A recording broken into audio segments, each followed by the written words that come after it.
واحدة ربنا حارمها من الخلفة، سمعت سبوع جارتها فسرحت وقعدت تتخيل انها هي الام وشايله ابنها وبتقول يا بختها ويا ريتني كنت مكانها. في نفس اللحظة تتصل بيها امها وتقول لها عاملة ايه يا حبيبتي؟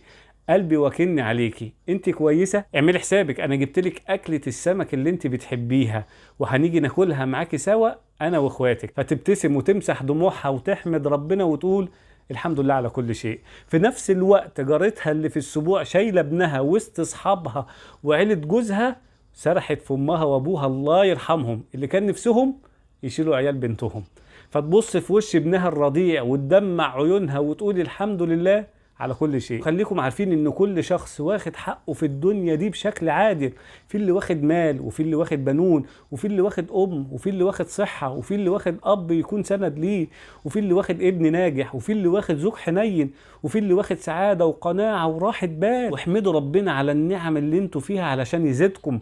ربنا ما بينساش حد ابدا وليه حكمة في كل حاجة بتحصل لنا، وخلوا عندكم يقين انها بتكون احسن حاجة لينا مهما كانت. وإياكم تبصوا في حياة غيركم. علشان كده قولوا الحمد لله، الحمد لله حبا، الحمد لله شكرا، الحمد لله يوما وشهرا وعمرا، الحمد لله في السراء والضراء، الحمد لله دائما وأبدا. بس كده. السلام عليكم.